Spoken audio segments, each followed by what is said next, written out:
ಹೊಗಳಿ ಹೊಗಳಿ ಎನ್ನನ್ನು ಹೊನ್ನಶೂಲ ಕೇಳಿಸದಿರಯ್ಯ ಎಂದು ಅವರ ಮಾತನ್ನ ನಾವು ಯಾವತ್ತೂ ಮರೆಯಕೂಡದು. ಅಹಂಕಾರವನ್ನ ತಲೆಗೆ ಏರಿಸಿಕೊಳ್ಳಬಾರದು. ಮನುಷ್ಯ ಹೊಗಳಿಕೆಗೆ ಹಿಗ್ಗಬಾರದು, ತೆಗಳಿಕೆಗೆ ಕುಗ್ಗಬಾರದು.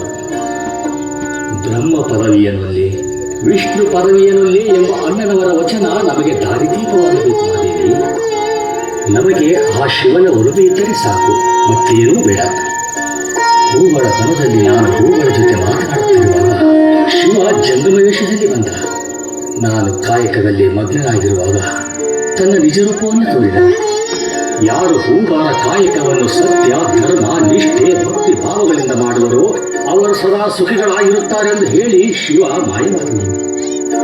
ಪ್ರಕೃತಿಯ ಕಣಕಣದಲ್ಲಿ ಬಣ್ಣ ಬಣ್ಣದ ಹೂಗಳ ಅರಳಿಸಿ ಸೌಗಂಧವನ್ನು ವಸುಂಧರೆಯ ಮಡಿಯಲ್ಲಿ ಪಸರಿಸಿ ನಗುವ ಕಲೆಗಾರ ಆ ಶಿವ.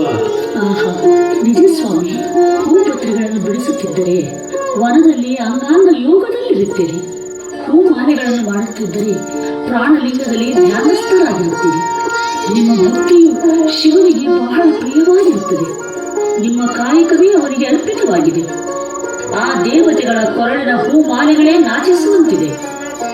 ಆ ಹಾರಗಳ ಹೆಸರನ್ನು ನಿಮ್ಮ ವಾಣಿಯಲ್ಲಿ ಹೇಳಿದರೆ ಸ್ವಾಮಿ, ನಿಮ್ಮ ಬಾಯಿಂದ ಆ ವರ್ಣನೆಯನ್ನು ಕೇಳುವುದೇ ಚಂದ ನನಗೆ. ಹೌದಾ ಮಾದೇವಿ, ಕೇಳು ಹಾಗಾದರೆ.